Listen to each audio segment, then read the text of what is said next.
পিশাচতন্ত্রে সিদ্ধি লাভ করলে আমি আমার স্ত্রীর সাথেও যোগাযোগ স্থাপন করতে পারতাম, কিন্তু সেটা আর হয়ে উঠল না।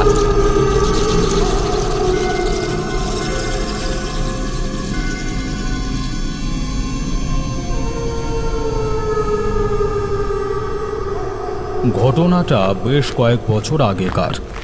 আজকে আমি বৃষ্টির দিনে একাকী ঘরে বসে বসে সেই কথাই ভাবছি। সেদিনও ঠিক এরকমই বসেছিলাম। আমার দুটি সাগরেদ সেদিন আসেনি। ওদিকে বর্ষাও শুরু হয়েছে। সেদিন সন্ধ্যায় হঠাৎ আমার দরজার উপর টোকা পড়ল। আমি উঠে গিয়ে দরজা খুলে দেখলাম কিশোরী দাঁড়িয়ে আছে। ঠাকুরমশাই, এই ভরা বর্ষণমুখর সন্ধ্যায় আপনাকে জ্বালাবার কোনো উদ্দেশ্য ছিল না। একটা বিশেষ প্রয়োজনে আপনার কাছে এলাম। আরে ওরকম বলছো কেন? তুমি আমার বাড়িতে এলে আমার অসুবিধে হয়, আমি এমনটা বলেছি কোনো দিন? আসলে প্রয়োজনটা মিটিয়ে চলে যাব আর কি। আরে তা বললে কি হয় নাকি? তুমি এত রাতে এলে আর এখন দোরগোড়া থেকে চলে যাবে নাকি? এসো এসো, ভেতরে এসো। কিশোরীকে নিয়ে এসে ভেতরে বসালাম। কিশোরী হাতে করে গরম গরম তেলে ভাজা এনেছিল। সেগুলো খেতে খেতে গল্প শুরু করলাম।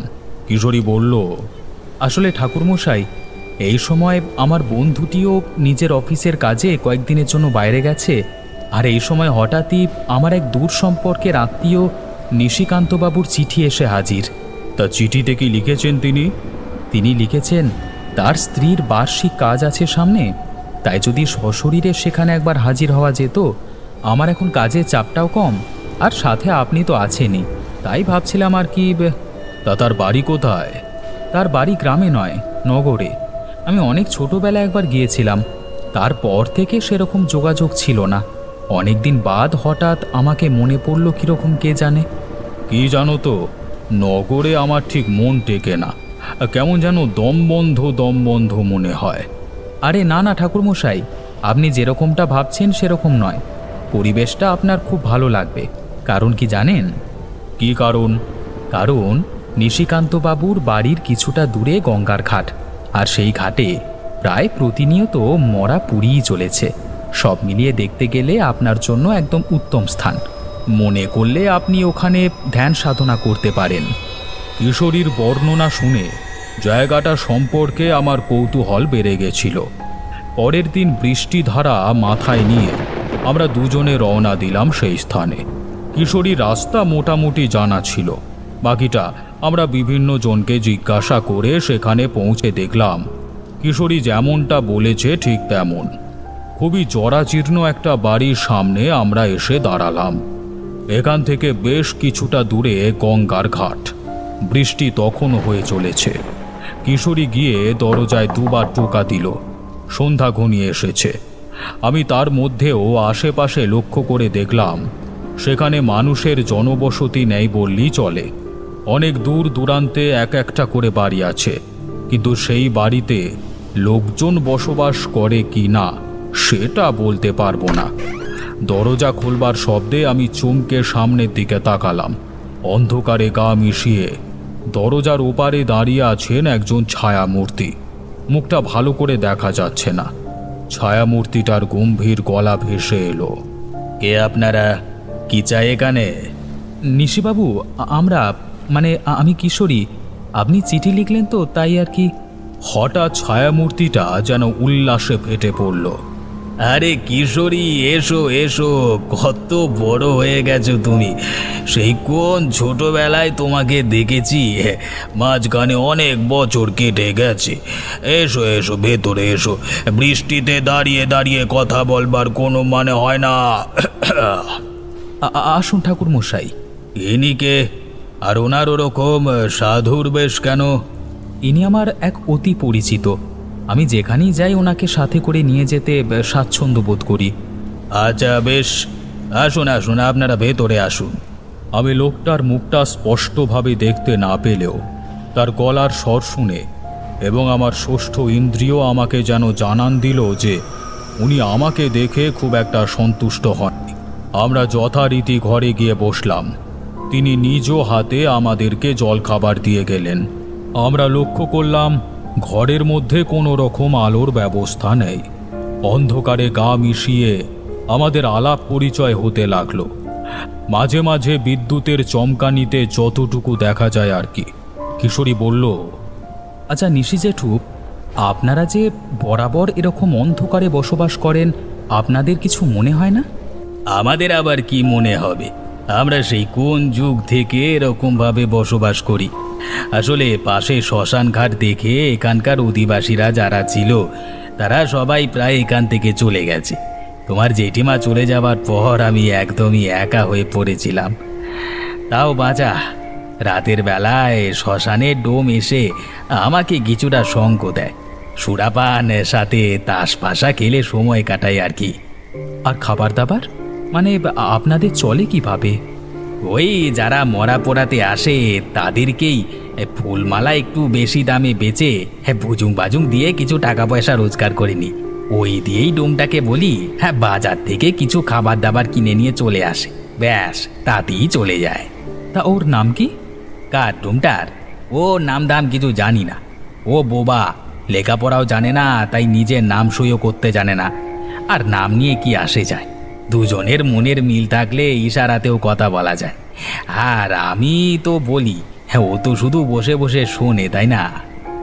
বুঝলাম। তা জেঠিমা হঠাৎ করে কিভাবে মারা গেলেন, কোনো খবর পাইনি তো? খবর দিয়ে কাউকে ব্যস্ত করিনি। সবাই তো এখন নিজের নিজের চিন্তায় নিজের নিজের কাজে ব্যস্ত, তাই আর কি বিশেষ কাউকে জানাইনি। কোনো অসুখ নাকি? হ্যাঁ, অসুখই বলতে পারো, রক্তবমি।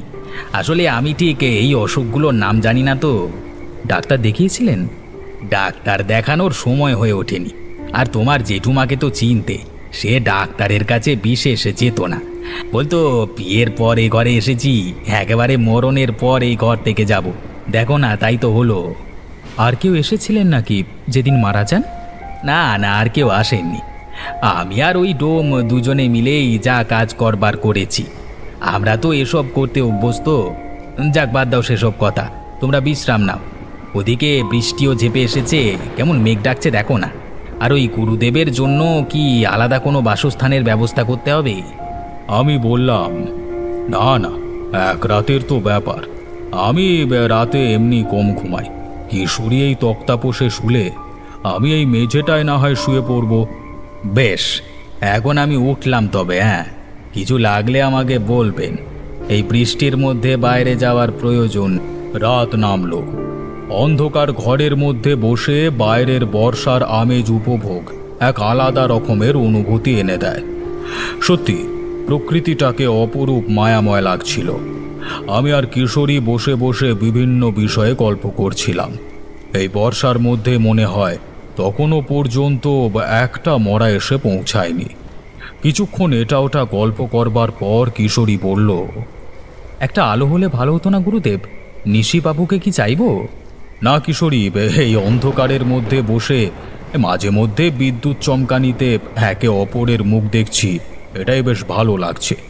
আর জানালা দিয়ে কি সুন্দর মৃদু ঠান্ডা বাতাস বইছে, শরীর একেবারে জুড়িয়ে দিচ্ছে গো। হ্যাঁ গুরুদেব, সেই জন্যই তো বলছি। আসলে আমার প্রচণ্ড ঘুম আসছে, আর কিছু পেটে ঢুকবে না। তা বেশ, তো তুমি না হয় শুয়ে পড়ো, আমি কিছুক্ষণ জেগে থাকি, তারপর আমারও ঘুম পেলে আমিও শুয়ে পড়ব। কিশোরী একটা কাঁথা চাপা দিয়ে শুয়ে পড়ল। আমি অন্ধকারের মধ্যেই জানালা দিয়ে বাইরে তাকিয়ে বসে রইলাম। গঙ্গার স্রোত বেড়েছে, পাড়ের উপর জল উঠে সমস্ত কিছু ধুয়ে নিয়ে যাচ্ছে। তার সাথে মরা পোড়া কাঠ, ফুলের শুকনো মালা, ছেঁড়া কাপড় জামা, আরো কত কি ভেসে চলেছে। হঠাৎ বিদ্যুৎ চমকে আমি লক্ষ্য করলাম দূরে শ্মশানের ঝুপড়ি থেকে একটা লোক হেঁটে হেঁটে এই বাড়ির দিকেই আসছে। মনে কৌতূহল হলো, কে লোকটা? কিছুক্ষণ পর নিচের বাড়ির দরজা খোলবার আওয়াজ কানে এলো, তারপর চাপা কথাবার্তার শব্দ। আমি বুঝতে পারলাম এই লোকটিই সেই ডোমটি। নিশিকান্ত বাবু এখন তার প্রিয় লোকের সঙ্গে বসে সুরাপান করতে করতে গল্পে মেতেছেন। সময়টা কেমন যেন অদ্ভুত। এই ধরনের প্রকৃতিকে আমার প্রচণ্ড ভালো লাগে। একবার মনে হলো কিশোরীকে বলি যে এখান থেকে আর কোথাও যাব না, কিন্তু পরক্ষণে প্রচণ্ড ঘুম ঘুম ভাব এলো। নিচে কথাবার্তা এবং হাসি ঠাট্টাও তখন চলছে। আমি মেঝের উপর শুয়ে চোখ বুজলাম। আহ, কি শান্তি! রাত তখন কত জানি না। হঠাৎ খুব মৃদু একটা ঠেলা খেয়ে আমি ধড়মড়িয়ে উঠে বসলাম। কিশোরীর কণ্ঠস্বর শুনতে পেলাম। গুরুদেব, গুরুদেব ঘুমোলেন নাকি? ওদিকে দেখুন কি চলছে। কিশোরী এমন ফিসফিসিয়ে কথাগুলো বলল, যা শুনেই মনে হলো কোনো রহস্যপূর্ণ কার্যকলাপ চলছে। কোথায়, কি চলছে? শ্মশানের দিকে তাকিয়ে দেখুন, জানালা দিয়ে। আমি জানালা দিয়ে কিশোরীর কথা মতো দূরে তাকিয়ে দেখলাম, শ্মশানের ঠিক মাঝখানে একটা ধুনি জাতীয় জিনিস জ্বলছে। বৃষ্টি থেমে গেছে ইতিমধ্যে, তবে বিদ্যুৎ চমকানো থামেনি। সেই ধুনির আলোতে দেখলাম দুজনকে। ওকে দেখে নিশিকান্ত বাবু বলে মনে হচ্ছে না? হ্যাঁ, এদিকে কাপালিকের বেশে নিশিকান্ত, আর তার ঠিক পাশে বসে তার সেই ডোম সাগরেদ। কিন্তু তারা করছেটা কি? আমাদের কথার উত্তর দিতেই বোধহয় পরক্ষণেই অগ্নিকুণ্ডর মধ্য থেকে কুণ্ডলি পাকিয়ে একটা ধোঁয়ার অবয়ব আবির্ভূত। তৎক্ষণাৎ আমার মনটা কু ডেকে উঠল। ওটা কি ঠাকুরমশাই? কিশোরী ভয়ে ভয়ে প্রশ্নটা আমাকে করল। আমি ততক্ষণে দুয়ে দুয়ে চার করছি। আমি দেখলাম নিশিকান্ত বাবু সেই অবয়বটিকে অঙ্গুলি নির্দেশ করে আমাদের ঘরের দিকে দেখিয়ে দিলেন। পরক্ষণই আমি বিপদের আঁচ পেলাম। কিশোরী, তুমি জানালার দিক থেকে সরে এসো। আমার এক আদেশে কিশোরী দ্বিতীয়বার কোনো প্রশ্ন না করে জানালার দিক থেকে সরে এলো। আমি মনে মনে মন্ত্র জপ করে নিজেদের শরীরকে গাত্রবন্ধন করলাম। পরক্ষণই দেখলাম সেই ভয়ানক অবয়বটি তীব্র বেগে লালসা ভরা মুখ এবং অগ্নিদগ্ধ চোখ নিয়ে তেড়ে আসছে আমাদের দিকে। আমরা অন্ধকারে আছি, তাই নিশিকান্ত বাবুর পক্ষে এটা জানাই স্বাভাবিক যে আমরা এখনো ঘুমিয়ে আছি, কিন্তু আমরা সমস্ত কিছু দেখতে পাচ্ছি। সেই ভয়ানক পিশাচটা জানালার কাছে এসেই ঘরে ঢুকতে বাধা পেল। সে বারংবার ক্ষিপ্রভাবে চেষ্টা করতে লাগলো ঘরের মধ্যে প্রবেশ করবার, কিন্তু আমি এদিকে মন্ত্র জপ করেই চলেছি, যাতে কোনো ফাঁক না থাকে আমাদের সুরক্ষায়। বেশ কিছুক্ষণ চেষ্টা করবার পর অবয়বটি ঘর ঘরে সরে ভয়ঙ্কর চিৎকার করে উঠল একবার।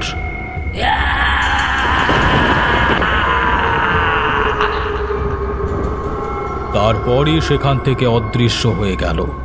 ওদিকে নিশিকান্ত বাবু বুঝেছেন এ যাত্রায় তার দূর সম্পর্কের আত্মীয়র বলি চড়ানো গেল না। সে তৎক্ষণাৎ সমস্ত কিছু চাপা দেবার জন্য অগ্নিকুণ্ডে জল ঢালতে লাগল, কিন্তু আমি সেই অগ্নিকুণ্ড নিভতে দিলাম না। চলো কিশোরী, এসো আমার সাথে। আমি কিশোরীকে নিয়ে এসে পৌঁছালাম নগরের শ্মশান চত্বরে। অগ্নিকুণ্ডের আগুন তখনও জ্বলছে। নিশিকান্ত বাবু এবং তার ডোম সাগরেদ সমস্ত কিছু চেষ্টাতে বিফল হয়ে ভেড়ার মতো তাকিয়ে বসে আছে। আমাদের দেখে তারা এতটাই বিস্মিত যে তাদের মুখ থেকে কথা সরছে না। আপনার উদ্দেশ্যটা কি এবার একটু খুলে বলবেন নিশিকান্ত বাবু? ওই পিশাচ কে ছিল? আপনার স্ত্রীর আত্মা? নিশিকান্ত বাবু কিছুক্ষণ ফ্যাল ফ্যাল করে আমার দিকে তাকিয়ে রইলেন, তারপর বললেন, হ্যাঁ, ওই পিশাচটা আমার মৃত স্ত্রী ছিলেন। আমাদের উদ্দেশ্য আর কিছুই ছিল না। একটা তাজা প্রাণ বলি দিয়ে আমি মোক্ষ লাভ করতে চেয়েছিলাম পিশাচ তন্ত্রে। আমার এই একলা জীবনে আমার কিচ্ছু চাওয়ার ছিল না। পিশাচ তন্ত্রে সিদ্ধি লাভ করলে আমি আমার স্ত্রীর সাথেও যোগাযোগ স্থাপন করতে পারতাম, কিন্তু সেটা আর হয়ে উঠল না। ভগবানের খেলা দেখুন। আপনি কিশোরীকে আহ্বান করলে ভগবান কিশোরীকে ঠিক আমার কাছে পাঠিয়ে দিল। আজকে যদি আমি না আসতাম, তাহলে বোধহয় কিশোরীর সাথে আর কোনো দিন দেখা হয়ে উঠত না। আমাকে আমাকে ক্ষমা করে দিন। ক্ষমা করবার আমি কেউ নই। আপনার শাস্তি একটাই। আপনি আজ থেকে আগামী 1 মাস এই নগরের শ্মশানের এই জ্বলন্ত অগ্নির সামনে আপনার নিজের শরীরের রক্ত সকাল এবং সন্ধ্যায় 1 গ্লাস করে উৎসর্গ করবেন। 1 মাস পরেই আপনার সমস্ত পাপ থেকে আপনি মুক্তি পাবেন। ভোর হয়ে এসেছিল, বৃষ্টিটা আবার নেমেছে, কিন্তু বৃষ্টির জলে অগ্নিকুণ্ডের আগুন নেভেনি। আগামী 1 মাস নিভবেও না। আমি আর কিশোরী আর 1 মুহূর্ত সেখানে না দাঁড়িয়ে থেকে আমাদের গন্তব্যের উদ্দেশ্যে রওনা দিলাম। আমরা যখন নগরের শ্মশান থেকে বেরুব ঠিক তখনই একটি শ্মশান যাত্রী দলকে এক বৃদ্ধর মরা নিয়ে শ্মশানের দিকে যেতে দেখলাম। মনে মনে বললাম, ওম শান্তি।